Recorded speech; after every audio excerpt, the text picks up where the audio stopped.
రేవంత్ రెడ్డి అష్టదిగ్బంధనం అయ్యారా? కంప్లీట్గా ఏం చేయలేని పరిస్థితిలో ఇప్పుడు నిస్సహాయ స్థితిలోకి వెళ్ళిపోయారు. అధికారంలోకి వచ్చిన కొత్తలో అసలు నాకు ఎదురే లేదు, నన్ను ఎదుర్కొనేవారు లేరు, నన్ను ఢీకొట్టేవారు లేరు అని చెప్పి మాట్లాడినటువంటి రేవంత్ రెడ్డికి ఇప్పుడు వరుస ఎదురు దెబ్బలు తగులుతున్నాయి. సో వాటి గురించి వాళ్ళ మనం మాట్లాడుకుందాం. నమస్తే, నేను Prabhakar Venuvanka, welcome to TV news. నిజంగానే రేవంత్ రెడ్డి అష్టదిగ్బంధనం అయ్యారు. రేవంత్ రెడ్డి అష్టదిగ్బంధనం అవడం కాదు, బీఆర్ఎస్ పార్టీ అనేది అష్టదిగ్బంధనం చేసింది. ఆయన గతంలో చూపినటువంటి దూకుడు ఇప్పుడు కనిపించకుండా ఎక్కడికక్కడ కట్టడి చేసుకుంటా పోతాం. కేవలం ప్రజా సమస్యల ఎజెండాగా, అట్లాగే వాళ్ళ పార్టీలో ఉన్నటువంటి నాయకులు చేస్తున్నది, ప్రభుత్వంలో చేస్తున్నటువంటి అవినీతి కార్యక్రమాలు, వీటన్నిటి ఎజెండాగా కంప్లీట్గా రేవంత్ రెడ్డిని బీఆర్ఎస్ పార్టీ అష్టదిగ్బంధనం చేసి పెట్టింది. సో ఇప్పుడు ఏం పాలుపోలేని పరిస్థితిలో రేవంత్ రెడ్డి ఇరుక్కుపోయారు. అందులో రీసెంట్గా కలిగినటువంటి ఒక కీలకమైన ఎదురు దెబ్బ జీవన్ రెడ్డి పార్టీ మారడం.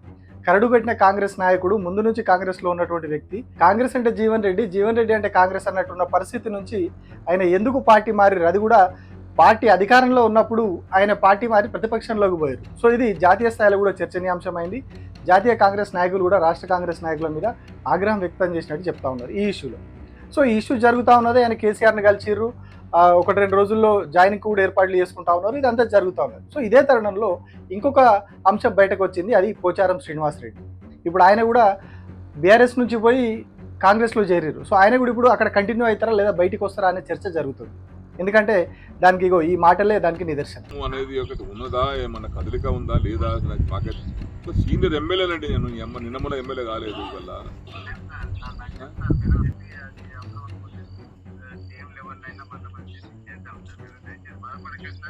సీఎం గారికి 20 సార్లు చెప్పిన, సీఎం గారికి ఎన్నిసార్లు చేయాలంటే చేస్తూ ఫోటో లేపి మేము కొత్తసారి చూస్తున్నాం. నేను మంత్రి చేసిన 20 ఏళ్ళు ఈ అమ్మ ఇట్లా ఫోన్ చేస్తే లేపుతుంటే, రాత్రి 2 గంటలు చెప్తుంటే ఫోన్ లేదు.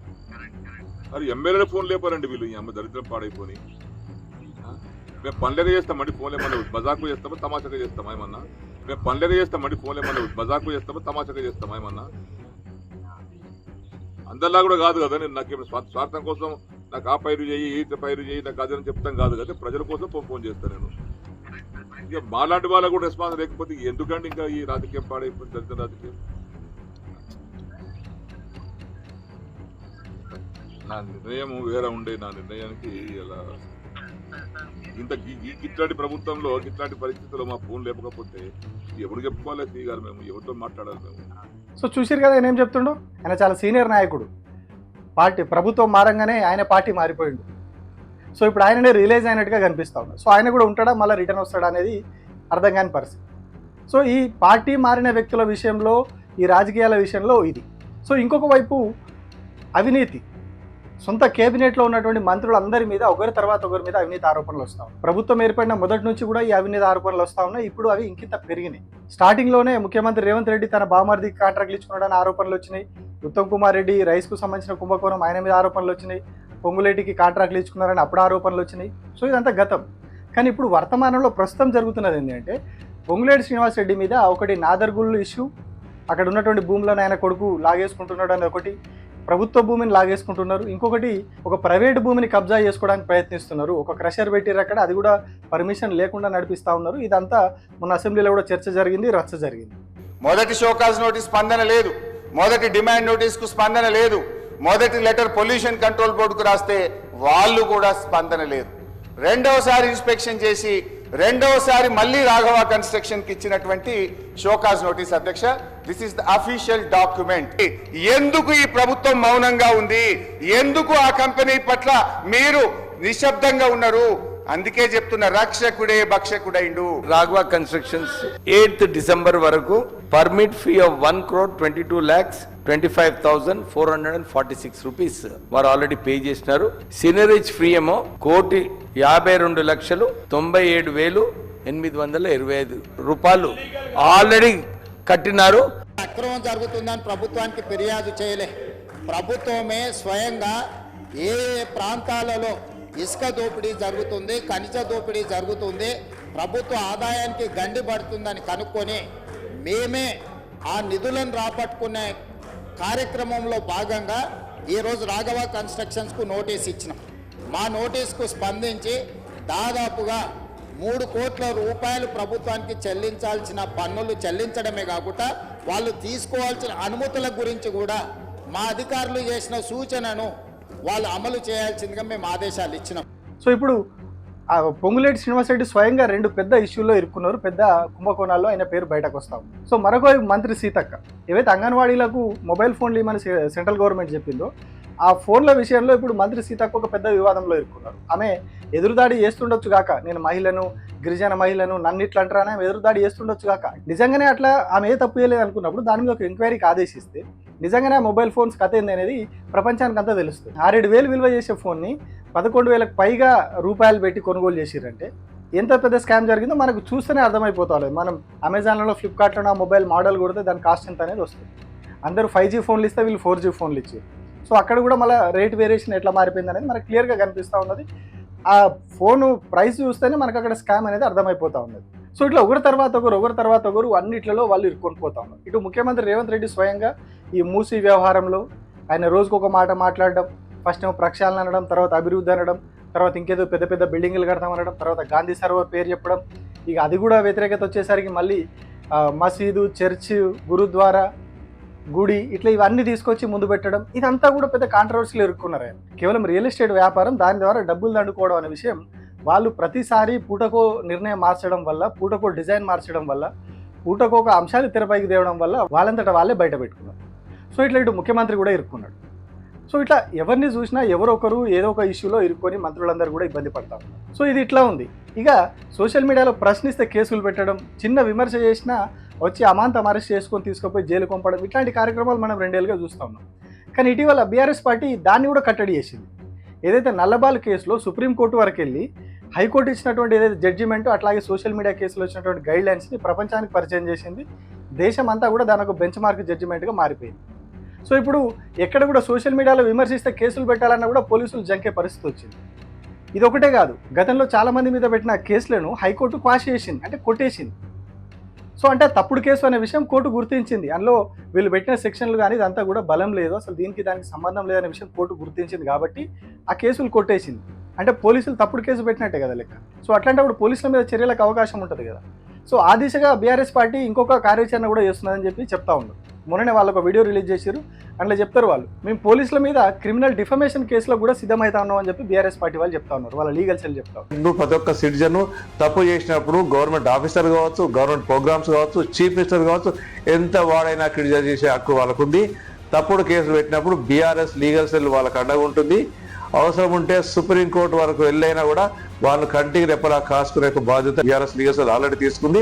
దానికి కావాల్సిన ఇప్పటివరకు ఎన్ని కేసుల్లో పోలీసులకు చెంపదెబ్బలు పడ్డాయి, ఎన్ని కేసులలో తప్పకుండా రాబోయే రోజులలో ఇప్పుడు their turn now police are going to face several cases of criminal defamation, abuse of their process, abuse of power.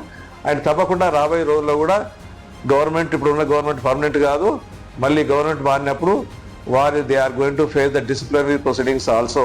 There job కూడా ఉంటుందా పోతారా వాళ్ళు తెలుసుకోవాల్సిన అవసరం ఉంది. అంటే ఇప్పుడు రేవంత్ రెడ్డికి ఎటు అడుగు బయట పెట్టలేని పరిస్థితి అయిపోయింది. వాళ్ళ అవినీతి అంతా కూడా బయటపడతా ఉన్నది. వాళ్ళ పార్టీలో ఉన్నటువంటి కీలక నాయకులే బయటికి వెళ్ళిపోతూ ఉన్నారు, సొంత ప్రభుత్వంలో ఉన్న వాళ్ళు విమర్శలు చేస్తూ ఉన్నారు. మొన్న అసెంబ్లీలోనే విజయశాంతి విమర్శలు చేసింది, మిగతా చాలామంది ఎమ్మెల్యేలు చేసిరు, వాళ్ళ మిత్రపక్షాలు కూడా విమర్శలు చేసినాయి. కూనంనేని సాంబశివరావు అయితే ప్రతిరోజు బయట విమర్శలు చేస్తూ ఉన్నాడు వాళ్ళ మిత్రపక్షం.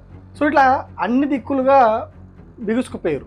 సో కేసులు పెట్టి బెదిరిస్తామంటే కేసులు పట్టుకొని పోతే పోలీసులు జైల్లోకి పోయే పరిస్థితి వచ్చింది. అంటే అక్రమ కేసులు పెట్టి లోపలిద్దామని చూస్తే పోలీసులే జైల్లోకి పోయే పరిస్థితి వచ్చింది. సో అక్రమ కేసులు పెట్టైనా జైల్లోకి పంపించి వీళ్ళని బెదిరిద్దామని చూస్తే ఆ పరిస్థితి కూడా లేదు. అట్లా కేసులు పెట్టిపోతే ఇప్పుడు హైకోర్టుకు పోతే కోర్టు క్వాష్ చేస్తుంది. సో పిటిషన్ క్వాష్ అయింది కాబట్టి అది తప్పుడు కేసు అని చెప్పి మళ్ళీ వాళ్ళు లీగల్గా ప్రొసీడ్ అయ్యి రివర్స్లో పోలీసుల మీదనే కేసులు పెట్టి పోలీసులను కోర్టు గుంజి వాళ్ళ ఉద్యోగాలు పోయే పరిస్థితి వచ్చే ప్రమాదం క్లియర్గా కనిపిస్తుంది. సో పోలీసులు కూడా కొంత ముందు వెనుక అవుతున్నట్టు, ప్రభుత్వం కూడా ముందు వెనుక అవుతున్నట్టు కనిపిస్తుంది. ఎందుకంటే సాక్షాత్తు హైకోర్టు ఇచ్చినటువంటి ఆర్డర్స్ని సుప్రీంకోర్టు కూడా సమర్థించింది. సో ఇటు సోషల్ మీడియాలో ప్రశ్నించిన వాళ్ళను అక్రమ కేసులు పెట్టి భయపెట్టిద్దామంటే అట్లా లేకుండా పోయింది. మంత్రుల అవినీతి ఆరోపణలతోటి ఇటు ప్రభుత్వానికి చెడ్డ పేరు వస్తూ ఉన్నది, దాని నుంచి తప్పించుకోలేక వాళ్ళు ఆ బురదను కడుక్కోలేక అడ్డగోలు తిప్పలు పడతా ఉన్నారు. మరొక వైపు ఇట్లా జీవన్ రెడ్డి లాంటి ఒక సీనియర్ నేత బయటికి రావడం, బయటకు వచ్చి ఆయన అన్ని అంశాలు చెప్తా ఉన్నారు. అసలు కాంగ్రెస్ పార్టీలో ఏం జరుగుతూ ఉన్నది ఏందనేది ఆయన క్లియర్గా అన్ని చెప్తా ఉన్నారు. ఏదైతుందో రేవంత్ రెడ్డి పోవాలి, కేసీఆర్ గారు రావాలనే ఒక నినాదం ప్రజలకు వెళ్తుంది చెప్పంటాడు. నిరుద్యోగ భవిష్యత్తు ఏమవుతుంది? మొదటి సంవత్సరం 2 లక్షల ఉద్యోగాలు అన్నారు, రెండో సంవత్సరం 1 లక్ష ఉద్యోగాలు అన్నారు, 3 లక్షలు పోయింది. వాళ్ళు అధికారికంగా ఏం చెప్తున్నారు? 60,000 అని చెప్పంటున్నారు. అసలు ఇచ్చింది ఎన్ని? 17,000. ఎక్కడికి వెళ్ళి ఎక్కడ పోతున్నామని చెప్పంటున్నాను నేను. వాళ్ళ కాంట్రాక్ట్ అవుట్ సోర్సింగ్ ఉద్యోగస్తులు ఏదైతుందో వాడు ఉద్యోగం ఉంటుందో ఊడుతుందో తెలియని పరిస్థితి ఏర్పడదని చెప్పంటూ నేను ఇలా ప్రజలు ఏదైతుందో ఆనాడు 23 అంటే 10 సంవత్సరాలు పట్టిందే మార్పు కోరడానికి. ఇవాళ 2.5 సంవత్సరాలుగా మార్పు కోరుతున్నారు. ఇవాళ ఏదైతుందో రేవంత్ రెడ్డి పోవాలి, కేసీఆర్ గారు రావాలి అనే ఒక నినాదం ప్రజలకు వెళ్తుందని చెప్పంటున్నా. రేవంత్ రెడ్డి గారు పోవాలి, కాంగ్రెస్ పార్టీ మార్పు కావాలి, కేసీఆర్ గారు రావాలి, బీఆర్ఎస్ పార్టీ రావాలని చెప్పని ప్రజలకి వెళ్ళి నినాదం వస్తుందని చెప్పంటూ నేను దాన్ని ఆలోచించి ఇంకా 2 ఏళ్ళు అధికారం ఉండేది ఉన్నది. సో అట్లా కొంత డ్యామేజ్ అవుతా ఉన్నది కాంగ్రెస్. సో ఇప్పుడు ఏం చేయాలో అర్థం కాని పరిస్థితిలో ఒక కొత్త వాదన తెరపైకి తీసుకొచ్చింది కాంగ్రెస్ పార్టీ. ఏదైతే జీవన్ రెడ్డి ఎపిసోడ్ కొంచెం సీరియస్ కావడం, కేసీఆర్ని కలవడం, కేటీఆర్ని కలవడం ఇదంతా జరిగిందో అప్పుడు ఒక కొత్త ఎపిసోడ్ తెచ్చింది. ఇప్పటికిప్పుడు ఎన్నికలు జరిగితే మళ్ళీ మేమే గెలుస్తాం, 100 సీట్లకు పైగా గెలుస్తామని ఒక కొత్త పల్లెవెత్తుకున్నారు. సో నిజంగా వాళ్ళకంత సత్తా ఉంటే తెచ్చుకోవచ్చు, కొట్లాడచ్చు, ప్రజలకు పోయి అడిగి తెచ్చుకోవచ్చు. కానీ వాస్తవంగా గ్రౌండ్లో ఆ పరిస్థితి ఉందా అది అర్థం చేసుకొని మాట్లాడాలి. నేల విడిచి సాము చేసినప్పుడు ఏమవుతుందో మనం గతంలో చాలా చూసాం.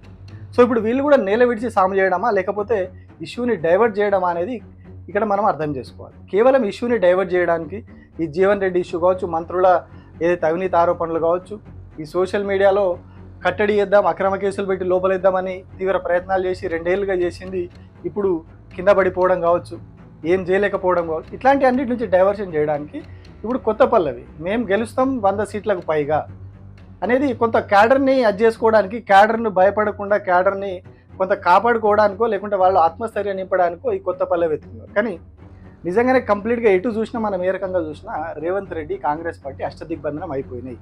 వాళ్ళని కంప్లీట్గా అష్టదిగ్బంధనం చేసి పెట్టేసి చుట్టూ బ్యాటింగ్ చేస్తూ ఉన్నారు వీళ్ళు. కేసీఆర్ పని అయిపోయింది, కేసీఆర్ ఫామ్ హౌస్లో ఉన్నాడు, ఆయన రాడు బయటికి, ఆయన వచ్చి చేసేది లేదు, ఆయన యాక్టివ్గా రాజకీయాల్లో లేరు అని రకరకాలుగా వీళ్ళు మాట్లాడుతూ ఉన్నారు.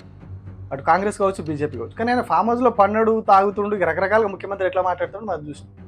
కానీ అన్ని రకాలుగా వాళ్ళు చేస్తున్నప్పటికీ ఆయన నిజంగానే మరి ఫామ్ హౌస్లో పన్నడు, తాగి పన్నడు అని వీళ్ళు మాట్లాడుతున్నప్పుడు ఆయన ఫామ్ హౌస్లో తాగి పంటనే రాష్ట్ర రాజకీయాలు ఈ స్థాయిలో ఉన్నాయి. కేసీఆర్ తాగి పన్నడు ఫామ్ హౌస్లో అని చెప్పి సిద్దిపేట జిల్లా అధ్యక్షురాలు కూడా మొన్న మాట్లాడింది. ఆమె రీసెంట్గా రాజకీయాల్లోకి వచ్చిన ఆమె కూడా మాట్లాడింది, ముఖ్యమంత్రి కూడా మాట్లాడతారు. ఫామ్ హౌస్లో తాగి పన్నడు అన్న వ్యక్తే, తాగి పండుకున్నాడు అని వీళ్ళు చెప్తున్నటువంటి వ్యక్తి రాష్ట్ర రాజకీయాలు ఇంత గలిబిలి చేస్తూ ఉన్నాడు, రాష్ట్ర రాజకీయాల్లో ఇంత అలజడి రేపుతా ఉన్నాడు, ప్రభుత్వానికి చుక్కలు చూపెడతా ఉన్నాడు.